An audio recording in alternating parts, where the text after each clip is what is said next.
Shanghai Maglev, China. Nah, inilah kereta api tercepat di dunia dengan kecepatan jelajah maksimum mencapai 430 km per jam. Kereta ini beroperasi di jalur levitasi magnetis di kota Shanghai dan artinya kereta ini tak bergerak dengan menggunakan roda. Kereta canggih ini bergerak dengan melayang di atas medan magnet yang muncul di antara rel dan kereta api. Dengan tak adanya gesekan antara tubuh kereta api dan relnya, maka Shanghai Maglev bisa berakselerasi dari 0 km per jam hingga 430 km per jam hanya dalam waktu 4 menit. Jalur kereta api magnetis Shanghai sepanjang 30,5 km adalah satu-satunya jalur kereta magnetis komersial di seluruh dunia. Kereta canggih yang dibangun Siemens dan ThyssenKrupp ini mulai beroperasi untuk publik pada 1 Januari 2004. Kereta ini menghubungkan stasiun Longyang dan Bandara Internasional Pudong dengan waktu hanya 7 menit 20 detik untuk menyelesaikan satu perjalanan.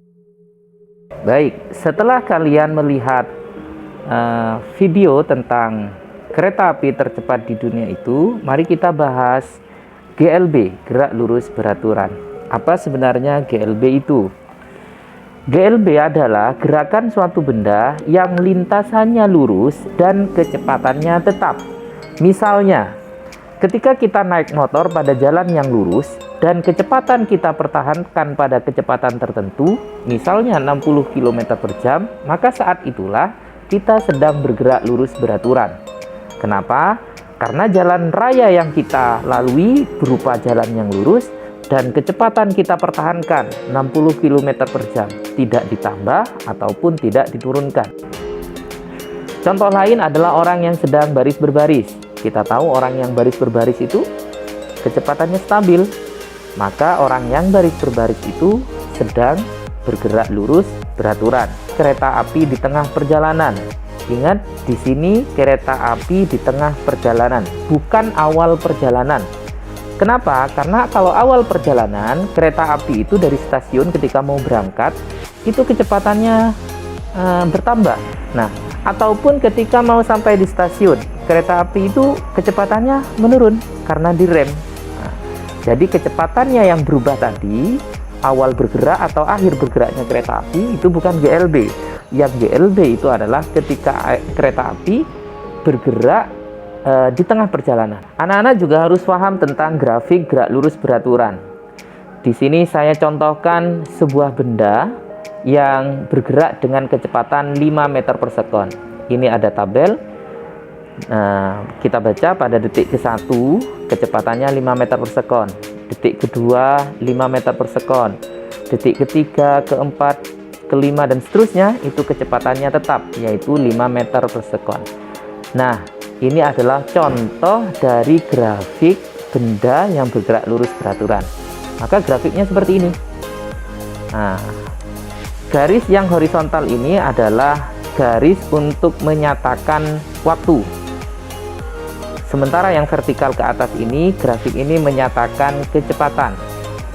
Sehingga grafiknya berupa garis lurus datar begini. Di sini ada angka 5. Angka 5 ini menunjukkan kecepatan benda tersebut 5 meter per sekon. Mulai dari awal bergerak sampai seterusnya kecepatannya tetap 5. Ini adalah grafik V terhadap T. V itu kecepatan, T itu adalah waktu. Grafik kecepatan terhadap waktu untuk GLB. Kemudian, kalau kita tinjau dari jarak tempuhnya, misalnya tadi kecepatannya 5, maka pada detik ke-0 atau sebelum berangkat, ya jarak tempuhnya 0, karena memang belum berangkat. Setelah 1 detik berikutnya, kecepatannya, karena kecepatannya 5 tadi, maka jarak yang ditempuh itu adalah 5 meter. 2 detik berikutnya, jarak yang sudah ditempuh menjadi 10 meter, tambah jauh. 3 detik berikutnya, 15 meter, 4 detik berikutnya 20 meter. Kalau misalkan dilanjutkan 5 detik berikutnya berapa? 25 meter. Jadi semakin lama jaraknya semakin jauh. Kalau digambarkan secara grafik seperti ini, yang horizontal ini menyatakan waktu, kemudian yang vertikal ini menyatakan jarak. Inilah grafik S terhadap T. S itu adalah jarak, T itu adalah waktu. Grafiknya semakin lama semakin naik begini. Nah, 2 grafik ini kalian harus pahami. Ini adalah grafik GLB, kecepatan terhadap waktu, yang sebelah kiri. Kemudian yang sebelah kanan itu adalah grafik jarak terhadap waktu. Baiklah, sekarang kita bahas persamaan yang berlaku pada GLB, gerak lurus peraturan. Persamaannya atau rumusnya cuma satu, V sama dengan S per T. Ini tentu kalian sudah pelajari di SMP, saya hanya mengulang saja. V itu adalah kecepatan, satuannya meter per sekon dalam sistem internasional. S itu adalah jarak atau perpindahan, satuannya adalah meter. Kalau T itu adalah waktu, satuannya adalah sekon. Tergantung nanti ya, bisa jadi kecepatan itu satuannya kilometer per jam. Kalau jarak yang ditempuh dalam satuan kilometer, sementara waktunya dalam satuan jam. Seperti yang biasa kita utarakan sehari-hari kalau naik sepeda motor. Teman kita nanya, kamu naik motor tadi cepet banget, berapa kecepatannya? 80 km per jam. Nah, itu biasanya pakai kilometer per jam. Atau seperti tadi kereta api yang paling cepat tadi itu maglev Cina tadi itu kecepatannya 430 km per jam. Contoh, Jono berlari menempuh jarak 100 meter dalam jelang waktu 10 sekon. Berapakah kecepatan lari Jono? Jawabannya kalian langsung bisa menebak 10 gitu. Baik, kita pakai rumus V ini. V sama dengan S dibagi T. S itu adalah jarak, jaraknya 100, tulis 100 meter.